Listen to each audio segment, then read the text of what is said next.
রাতের শিউলি ভোরের বেলায় ঝরে পড়ে থাকে ভূমিতলে। শিউলি বিছানো পথেই হবে মায়ের আগমন, মনই এ কথা বলে। হাওয়ায় ভাসে ঢাকের আওয়াজ, উথাল পাতাল করে মন।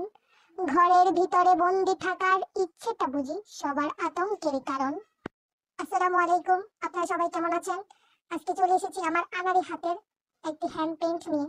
আনারি বলার কারণ হচ্ছে আমি হ্যান্ড পেইন্টে একদম নতুন, খুব বেশি একটা পারি না। তাই বলে যে চেষ্টা করবো না তা কিন্তু না। মানুষ চেষ্টা করলে সবকিছুই পারে, তাই আমিও চেষ্টা করি। যখন যেটা ভালো লাগে সেটা নিজের আয়ত্তে আনার চেষ্টা করি। তো সেজন্য আমি অ্যাক্রিলিক কালার নিয়ে নিয়েছি। এখানে আমি কালার রংটা কিনতে একটু ভুল করেছি। সানফ্লাওয়ার কিটের রংটা সবচেয়ে বেশি ভালো হয়, তো সমস্যা নাই, পরের বার ভালোটা দেখেই কিনবো। ভুল করে মানুষ দেখে এবং শিখে, ভুল থেকে শিক্ষা গ্রহণ করে। তো এই রং কেনাটাও আমার কাছে এক ধরনের ভুল থেকে শিক্ষা গ্রহণ। তো এটাও যে খুব বেশি একটা খারাপ তা কিন্তু নয়। তো আমি এখানে শিউলি ফুল আঁকার চেষ্টা করছি। তো শিউলি ফুল সাধারণত সাদা কালার হয়ে থাকে, তো আমি এখানে নীল কালার করেছি। এর একমাত্র কারণ হচ্ছে সৃজনশীল চিন্তা ভাবনা যেটাকে বলে। তো আমিও চেষ্টা করেছি যে একটু ভিন্ন ধরনের কিছু করার। আগে যখন দেখতাম এই শিউলি ফুলগুলো হ্যান্ড পেইন্ট করা, তখন ভাবতাম কত না কঠিন এই শিউলি ফুলগুলো হ্যান্ড পেইন্ট করা। আসলে যখন আমি নিজের হাতে চেষ্টা করি এই কাজটা করার, এই শিউলি ফুলটা আঁকার, তখন দেখি এত সহজ, মানে কি বলবো, আপনারা যদি না করে থাকেন তাহলে বুঝতেই পারবেন না। আর যারা নতুন তারা কিন্তু খুব সহজে এই শিউলি ফুলটি আঁকতে পারেন। দেখুন আমি একটা তুলি সাজিয়ে, আপনারা যে কোনো তুলি নিতে পারেন, তবে ছোট সাইজে তুলি নিলে সবচেয়ে বেশি ভালো হয়। তো আমি দুই পাশ থেকে এরকম ভাবে দিয়ে দিয়ে এক একটা পাপড়ি বানাচ্ছি।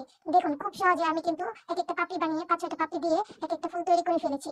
তো এত সহজে শিউলি ফুল আর্ট করা যায়। আপনারা কিন্তু চাইলে সহজেই জামার মধ্যে হ্যান্ড পেইন্ট করতে পারেন। এটা আমি চিন্তা ভাবনা করছি ভবিষ্যতে করার, কিন্তু আমি যেহেতু আজকে প্রথম শিউলি ফুল ট্রাই করছি, সেহেতু আমি একটা ছোট রুমালে ট্রাই করলাম আর একটু ভিন্নধর্মী করার চেষ্টা করলাম। আর কেমন ভিন্নধর্মী চেষ্টা করলাম তা তো আপনারা দেখতেই পাচ্ছেন, কারণ শিউলি ফুল হয় সাদা, কিন্তু আমি এখানে সাদা কালার করিনি, সাদা ফুল আঁকিনি, কারণ আমার নীল কালার একটু বেশি পছন্দ। তাই আমি ভাবলাম যে পছন্দের রং দিয়ে এটা ফুল আর্ট করি। তো কেমন হলো আপনারা কমেন্ট করে জানান। আর আপনাদের কোন কালারের রং পছন্দ সেটাও কমেন্ট করে জানান, দেখি আমার সাথে মিলে কিনা। আর তাছাড়া এই শিউলি ফুল আঁকাটা যে এত সহজ হবে আমি ভাবতেও পারিনি। আর যারা নতুন তারা কিন্তু এই এই হ্যান্ড পেইন্ট দেখে খুব সহজেই শিখতে পারেন। আর এই রংগুলো কিনতে যে কোনো লাইব্রেরিতে পাবেন আপনারা এই রংগুলো কিনতে। আর এখানে আমি প্রথম অবস্থায় 3টি তুলি কিনেছি, তো 3টি দিয়ে আমি বর্তমানে আর কি হ্যান্ড পেইন্ট শিখছি। তো আপনারা কিন্তু খুব সহজেই এই হ্যান্ড পেইন্ট গুলো করতে পারেন নিজেরাই। তো হ্যান্ড পেইন্টের শাড়িগুলো কিন্তু, শাড়ি কাপড় পাওয়া যায়, এগুলো কিন্তু অনেক দাম নেই। তো আপনারা চাইলেই খুব সহজেই বাসায় কিন্তু হ্যান্ড পেইন্ট শুরু করতে পারেন। আর তাছাড়া শিউলি ফুল আমার আঁকা শেষ। তারপর আমি দেখুন শিউলি ফুলের বটাগুলো হলুদ রং দিয়ে দিলাম, যাতে একটু মানে কালারফুল লাগে। যেহেতু শিউলি ফুলের বটা কমলা রঙের হয়ে থাকে, আমি কমলা রং দিইনি, দিয়েছি হচ্ছে হলুদ কালার। তো তারপরে রুমালের এক সাইডে আমি শিউলি ফুল এঁকেছি, আর এক সাইডে আমি একটু হার্ট এঁকে দিলাম, লাভ, ভালোবাসা এঁকে দিলাম। তো আপনারা কিন্তু আপনাদের পছন্দ মতো ডিজাইন করতে পারেন। আমার কাছে এই ডিজাইনটা পছন্দ হয়েছে, আমার মনে এই মাথায় এই মুহূর্তে যেটা আসছে আমি সেটাই দিয়েছি। আপনারা আপনাদের পছন্দ মতো রুমালের ডিজাইন করতে পারেন, বিভিন্ন ফুল টুল দিতে পারেন, সমস্যা নাই। আপনারা আপনাদের নিজস্ব ব্যক্তিগত ব্যাপার। তাছাড়া আমি এখানে নতুন শিখছি, আর নতুনদেরকে একটা কথা জানিয়ে রাখছি, যারা নতুন হ্যান্ড পেইন্ট শিখছেন তারা সরাসরি জামা বা শাড়িতে বা পাঞ্জাবিতে হ্যান্ড পেইন্ট না করাই ভালো। প্রথম প্রথম শিখতে গেলে একটু যে টুকরা কাপড় দিয়ে শিখবেন, বিভিন্ন পুরাতন কাপড় দিয়ে শিখবেন, সেক্ষেত্রে একটু অপচয় কম হবে, ভালো হবে বেশি। আর তারপর হচ্ছে রুমালে আমি একটা ছন্দ এঁকে দিচ্ছি। তো ছন্দটা আমি কালো কালো রং দিয়ে লিখছি। তো আপনারা দেখতেই পাচ্ছেন ছন্দটা হচ্ছে ভালোবাসার ছন্দ। তো দেখুন আমি কি লিখছি। আর এই ছন্দ লেখার জন্য আমি একদম জিরো সাইজের তুলি যেটা আছে সেটা আমি নিয়েছি, আর খুব সাবধান ভাবে এই কাজটা আমি করতেছি। তো আমার লেখা শেষ হয়ে গেলে তারপর আমি আপনাদেরকে দেখিয়ে দিব যে আসলে আমি কি ছন্দটা লিখেছি।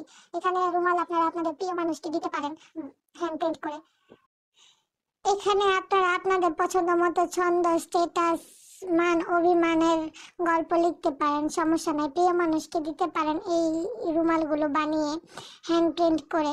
যারা নতুন শিখছেন তাদেরকেও বলছি, খুব ভালো একটি আইডিয়া হবে এই হ্যান্ড প্রিন্ট রুমাল উপহার দিলে প্রিয় মানুষকে।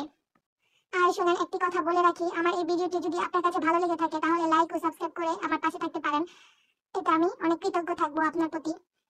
আমার ছন্দ লেখা প্রায় শেষের দিকে। এই ছন্দ লিখতে কিন্তু আপনার অবশ্যই ফ্রেমগুলো ব্যবহার করবেন, ফ্রেম ব্যবহার করতে থাকবেন। বাজারে বিভিন্ন ধরনের ফ্রেম পাওয়া যায়, এখানে আমি সবথেকে ছোট সাইজের ফ্রেমটি নিয়ে নিয়েছি। তো দেখুন আমার ছন্দটা লেখা শেষ। ছন্দটা হচ্ছে ভালোবাসা মানে জীবনের শেষ নিঃশ্বাস পর্যন্ত একে অপরের সঙ্গে থাকা।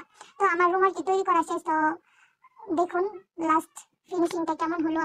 আর আমি যে হার্টগুলো এঁকেছিলাম তার মাঝখানে আপনারা, আমি আমার পছন্দ মতো অক্ষর দিয়ে দিয়েছি, আপনারা আপনাদের পছন্দ মতো অক্ষর দিয়ে দিবেন, সমস্যা নাই। আর এখানে দেখুন আমার একটু মানে কালো কালি একটু বেশি পড়ে গিয়েছিল, তো এখানে আমি সাদা কালি দিয়ে রং করে দিয়েছি।